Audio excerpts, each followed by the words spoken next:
Hey guys, I'm Tom the Tech Chap, and by now you've probably already seen a whole bunch of videos on the new Note 10 Plus. But I want to give you a bit of an extended hands-on because most of those are just talking about specs and just initial thoughts. I've actually been using this now for the past couple of days, taking it out and about in New York City where I am at the moment, which is why I'm filming this in my hotel room. But I have to say, my first impressions from using this now for a little bit is that while it is a beautiful phone and really powerful, I love the cameras and it's all singing, all dancing, it's a bit underwhelming. It's sort of like, it fundamentally feels the same as the S10 Plus. I mean, it's still a 60Hz screen. We do have now double the RAM and a slightly faster processor, but you don't really see any of that, notice any of that in everyday performance. And also, obviously, the lack of the 3.5mm headphone jack, that's pissed off a lot of people. The most obvious change then is this new design, and versus the Note 9, Samsung have really trimmed those bezels right back. And of course now we have this little circle Infinity O hole punch in the top middle. Now, personally, I actually prefer the S10 Plus's layout, or the S10, where you had the corner hole punch, because then if you're watching a video or playing a game, you could hold it in such a way that your sort of thumb or your hand covered it anyway. I do actually like this new aura color on the back, which basically just takes on the form of whatever it's reflecting. So you can have a, let's see, you can have a light blue phone, you can have an orange phone.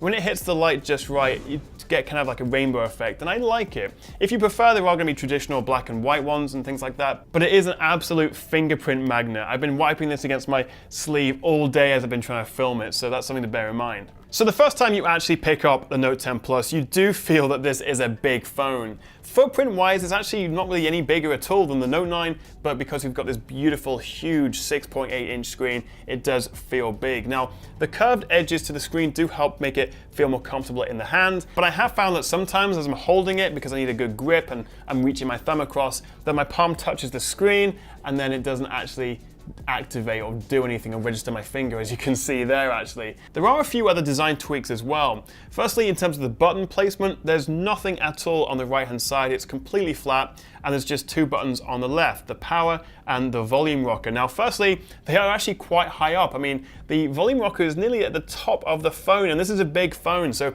if you're using it right-handed, it's basically impossible to reach, so that's not ideal. But you'll also notice there's no longer a Bixby button. It's not gone, you still get Bixby on the phone, and actually by holding the power button down, it brings up the Bixby home screen and voice activation, so actually to turn the phone off, you have to hold the power and the volume down. A couple of other cool features that not a lot of people are talking about is the fact that we now get an ultrasonic fingerprint reader under the screen. That's the better kind versus the optical fingerprint readers.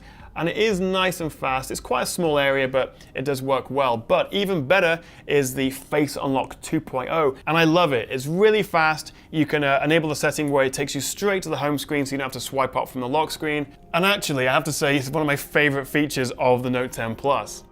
So aside from the refreshed design, the big upgrades this year are a bigger battery, faster charging, we've got a slightly improved S Pen with these fancy air gestures, which I can show you now that actually if you just hold the S Pen power button and you can actually like swipe between different camera modes, you can like go between the selfie camera like that, so I'm just sort of doing these air gestures. So it does work, and in some apps you can do a fancy clockwise thing which does stuff. I don't know, I mean it kind of feels cool when you're doing some stuff, but more often than not I just get this little you can't use S Pen gestures in this app. So they have opened up an SDK so developers can actually optimize and design their apps around this, which will be cool. So maybe in the future we'll see some better functionality, but for now I think these air gestures are a bit of a gimmick. But I have to say I do still really like the S Pen, and whenever I come back to using a Note phone, I'm surprised how much I use it. Mainly just when the screen is off, I can just pull it out and then start writing some notes here.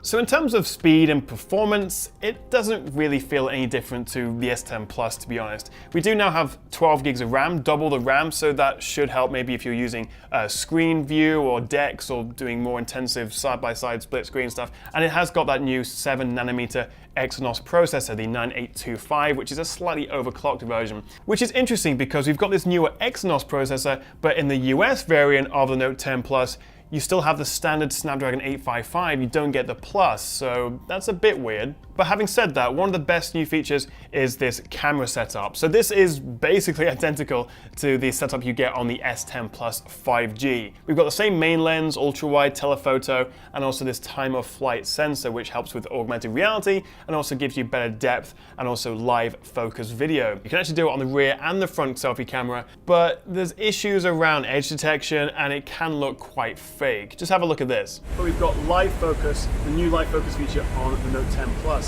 We should be seeing a bit of a more blurry background, that bokeh effect, which should make me pop out the scene a bit more on the Samsung, but some people think it looks a bit fake. So this is live focus. Let me compare it. So this is with live focus, and then without live focus. And you can see now everything is a lot sharper in the back. You've lost all that sort of nice blurry bokeh effect. I am working on a couple of camera comparisons at the moment. I wish I could show you some side-by-sides right now, but I'm not allowed to. So while there may not be that much new with the camera, it is still one of the best out there. It's not the best, I'd say that's probably the Pixel, then maybe the iPhone XS, Huawei P30 Pro, and then this, and then the OnePlus 7 Pro.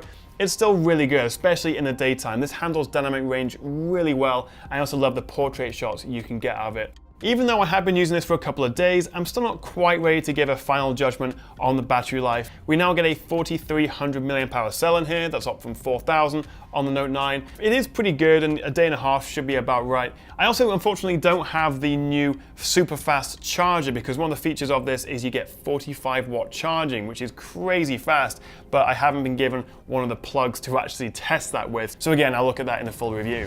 So I've been waffling on for far too long, so let me just sum up my 48 hours with the Note 10 Plus.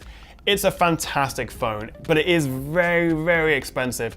And I don't know why you'd actually go for the standard Note 10 over, say, the S10 Plus. I mean, even the standard Note 10 starts at about £950. It's super expensive. And while there are, as I say, loads of nice little incremental upgrades all around, it's not fundamentally different. But I have only been using it for a couple of days, and there's loads more things I want to test out, including the fast charging. I want to put the camera through its paces, Samsung's DeX, and also the screen share. There's loads of stuff. So do make sure you stay tuned and hit that subscribe button for my full review and camera comparisons and battery tests and all that good stuff coming really soon. But hopefully you found this useful. It's just a bit of an extended hands-on, and I'd love to hear what you make of the Note 10 Plus in the comments below, and whether you're considering buying it. And if so, would you go for the standard Note 10, the Note 10 Plus, or the Note 10 Plus 5G? Let me know what you think in the comments below. Thank you so much for watching, guys, and I'll see you next time right here on the Tech Chat.